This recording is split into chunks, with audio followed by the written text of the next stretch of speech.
There's so many of you.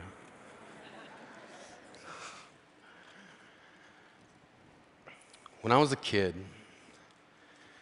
I hid my heart under the bed because my mother said, if you're not careful, someday someone's gonna break it. Take it from me, under the bed is not a good hiding spot. I know because I've been shot down so many times, I get altitude sickness just from standing up for myself. But that's what we were told. Stand up for yourself. And that's hard to do if you don't know who you are. We were expected to define ourselves at such an early age. And if we didn't do it, others did it for us. Geek, fatty, slut, fag. And at the same time we were being told what we were being asked, what do you want to be when you grow up? I always thought that was an unfair question. It presupposes that we can't be what we already are. We were kids. When I was a kid, I wanted to be a man. I wanted a registered retirement savings plan that would keep me in candy long enough to make old age sweet. When I was a kid, I wanted to shave. Now, not so much. When I was 8, I wanted to be a marine biologist. When I was 9, I saw the movie Jaws and thought to myself, no thank you. When I was 10, I was told that my parents left because they didn't want me. When I was 11, I wanted to be left alone. When I was 12, I wanted to die. When I was 13, I wanted to kill a kid. When I was 14, I was asked to seriously consider a career path. I said, I'd like to be a writer. And they said, choose something realistic. So I said, professional wrestler. And they said, don't be stupid. See, they asked me what I wanted to be, then told me what not to be. And I wasn't the only one. We were being told that we somehow must become what we are not, sacrificing what we are to inherit the masquerade of what we will be. I was being told to accept the identity that others will give me. And I wonder what made my dreams so easy to dismiss. Granted, my dreams are shy because they're Canadian. My dreams are self-conscious and overly apologetic. They're standing alone at the high school dance, and they've never been kissed. See, my dreams got called names too. Silly, foolish, impossible. But I kept dreaming. I was going to be a wrestler. I had it all figured out. I was going to be the garbage man. My finishing move was going to be the trash compactor. My saying was going to be, I'm taking out the trash.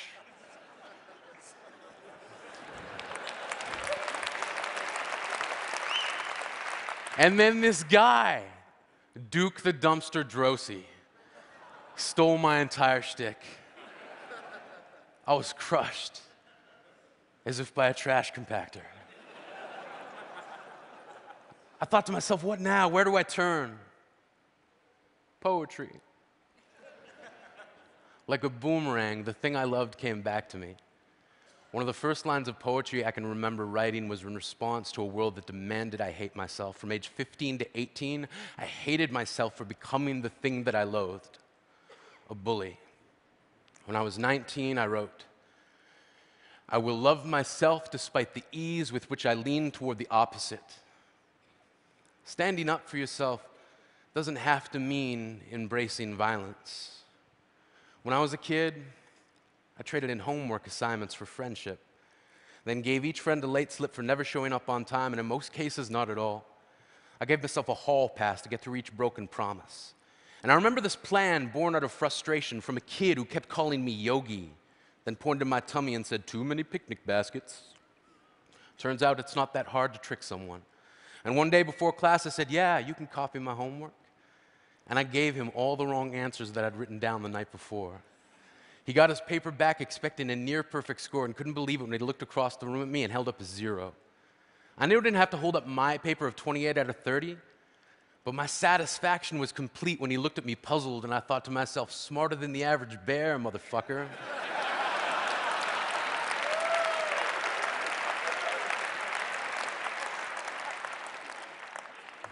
This is who I am. This is how I stand up for myself.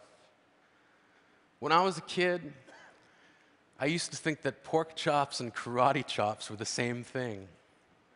I thought they were both pork chops. And because my grandmother thought it was cute and because they were my favorite, she let me keep doing it.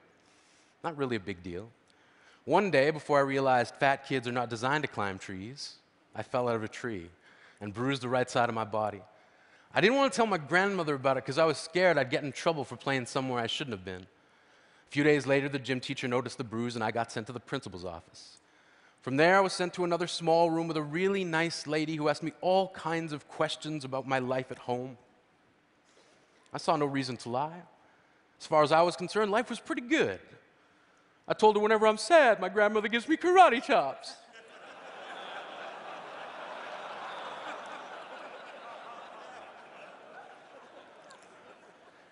This led to a full-scale investigation, and I was removed from the house for 3 days, until they finally decided to ask how I got the bruises. News of this silly little story quickly spread through the school, and I earned my first nickname, Pork Chop.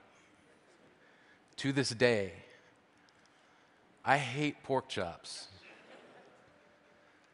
I'm not the only kid who grew up this way, surrounded by people who used to say that rhyme about sticks and stones, as if broken bones hurt more than the names we got called, and we got called them all.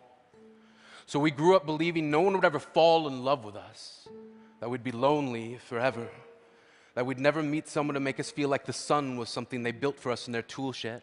So broken heartstrings bled the blues, we tried to empty ourselves so we'd feel nothing. Don't tell me that hurts less than a broken bone. That an ingrown life is something surgeons can cut away, that there's no way for it to metastasize. It does. She was 8 years old, our first day of grade 3 when she got called ugly. We both got moved to the back of class so we would stop getting bombarded by spitballs. But the school halls were a battleground. We found ourselves outnumbered day after wretched day. We used to stay inside for recess because outside was worse. Outside, we'd have to rehearse running away or learn to stay still like statues, giving no clues that we were there in grade 5. They taped a sign to the front of her desk that read, "Beware of dog." To this day, despite a loving husband, she doesn't think she's beautiful because of a birthmark that takes up a little less than half her face. Kids used to say she looks like a wrong answer that someone tried to erase but couldn't quite get the job done. And they'll never understand that she's raising 2 kids whose definition of beauty begins with the word mom, because they see her heart before they see her skin, because they've never always been amazing. He was a broken branch grafted onto a different family tree. Adopted, not because his parents opted for a different destiny. He was 3 when it became a mixed drink of 1 part left alone and 2 parts tragedy. Started therapy in 8th grade. Had a personality made up of tests and pills. Lived like the uphills were mountains and the downhills were cliffs. 4/5 suicidal, a tidal wave of antidepressants, and an adolescent of being called pauper. 1 part because of the pills, 99 parts because of the cruelty. He tried to kill himself in grade 10 when a kid who could still go home to mom and dad had the audacity to tell him, "Get over it." As if depression is something that could be remedied by any of the contents found in a first aid kit.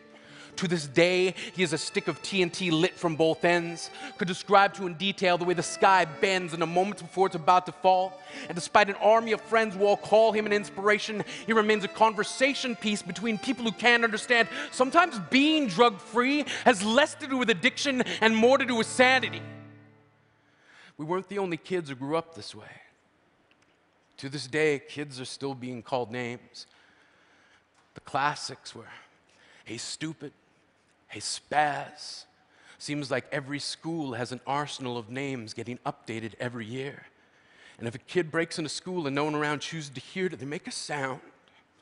They're just background noise from a soundtrack stuck on repeat when people say things like, "Kids can be cruel." Every school was a big top circus tent. And the pecking order went from acrobats to lion tamers, from clowns to carnies, all of these miles ahead of who we were. We were freaks. Lobster claw boys and bearded ladies. Oddities, juggling depression and loneliness, playing solitaire, spin the bottle, trying to kiss the wounded parts of ourselves and heal. But at night, while the others slept, we kept walking the tightrope. It was practice, and yes, some of us fell. But I want to tell them that all of this is just debris left over when we finally decide to smash all the things we thought we used to be And if you can't see anything beautiful about yourself, get a better mirror, look a little closer, stare a little longer, because there's something inside you that made you keep trying despite everyone who told you to quit. You built a cast around your broken heart and signed it yourself. You signed it, they were wrong. Because maybe you didn't belong to a group or a clique. Maybe they decided to pick you last for basketball or everything. Maybe you used to bring bruises and broken teeth to show and tell but never told. Because how can you hold your ground if everyone around you wants to bury you beneath it? You have to believe that they were wrong. They have to be wrong. Why else would we still be here? We grew up learning to cheer on the underdog because we see ourselves in them. We stem from a root planted in the belief that we are not what we were called. We are not abandoned cars stalled out and sitting empty on some highway. And if in some way we are, don't worry, we only got out to walk and get gas. We are graduating members from the class of we made it, not the faded echoes of voices crying out names will never hurt me. Of course, they did. But our lives will only ever always continue to be a balancing act that has less to do with pain and more to do with beauty.